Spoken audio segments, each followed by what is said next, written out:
जय श्री कृष्ण, जय माताजी અને પ્રણામ બધાને। કેમ છો તમે બધા? તો આજે આપણે બનાવીશું મોમોસ।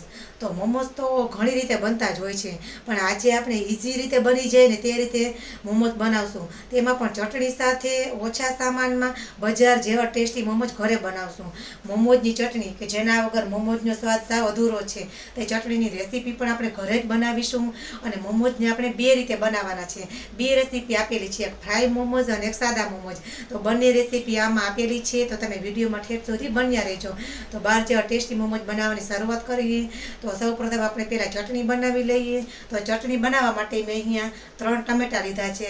ત્રણેય ટામેટાને આવી રીતના વચ્ચે સરસ કાપા મારી અને આપણે ગરમ પાણીમાં સરસ તેને ઉકાળી લેવાના છે, જેની છાલ આપણે ઇઝી રીતે ઉતરી જાય ને એવી રીતના આપણે તેને બાફી લેવાના છે। તેમાં 3 થી 4 સૂકેલા મરચાં નાખેલા છે અને લસણ નાખેલું છે। જો આપણે ટામેટાની છાલ એકદમ સરસ આવી રીતના નીકળી જાય છે, બધા જ ટામેટાની છાલ આપણે ઉતારી અને આપણે એક મિક્સર જાર લઈ લઈશું।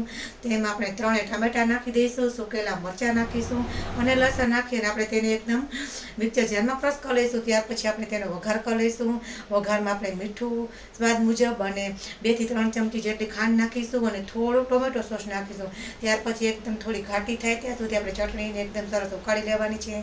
તો આપણી મોમોસ માટેની ચટણી એકદમ સરસ તૈયાર થઈ ગઈ છે।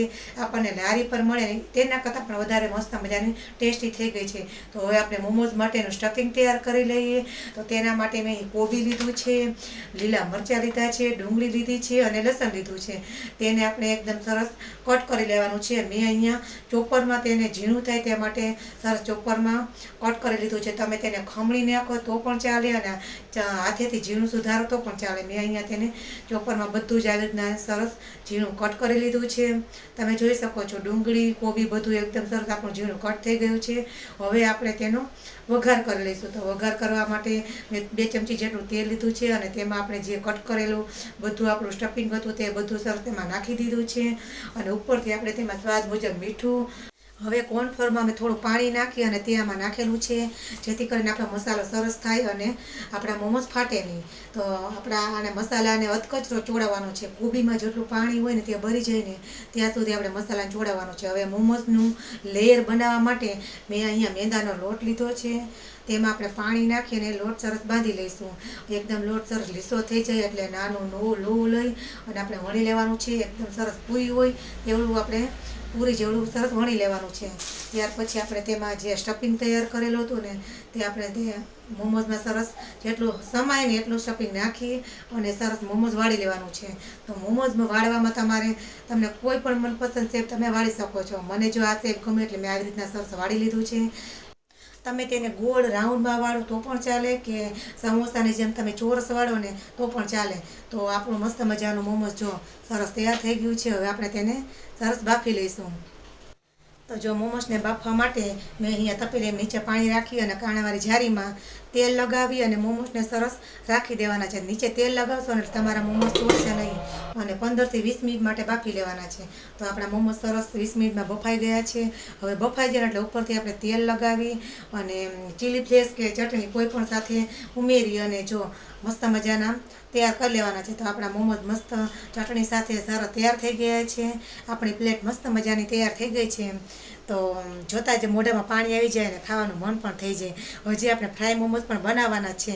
તો ફ્રાય મોમોસ બનાવવા માટે જો તપેલીમાં તેલ લઈ અને આપણે જે એટલે મોમોસ વાળેલા હતા ને તે સીધા તળી લેવાના છે અને આપણે એકદમ સરસ ધીમા તાપે તળવાના, જેથી કરીને આપણા મોમોસ એકદમ સરસ ક્રિસ્પી બને।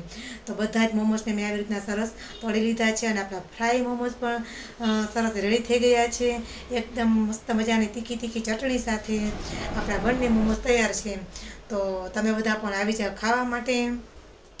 તો તમને આજની આ મોમોસની રેસીપી કેવી લાગી તે જરૂરથી જણાવજો અને જો ગમી હોય તો લાઈક અને શેર કરજો અને મારી ચેનલમાં તમે નવા હોય ને તો જલ્દી જઈને સબસ્ક્રાઈબ કરી દેજો।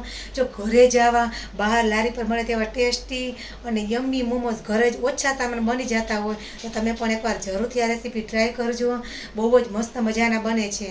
તો પાછા નવી રેસીપીમાં નવા વિડીયામાં ફરી પાછા મળીશું। ત્યાં સુધી બધાને જય શ્રી કૃષ્ણ, પ્રણામ અને જય માતાજી। તો હવે અમારા દુર્વાબેન ચાખીને બતાવશે કે મોમોસ કેવા બન્યા છે।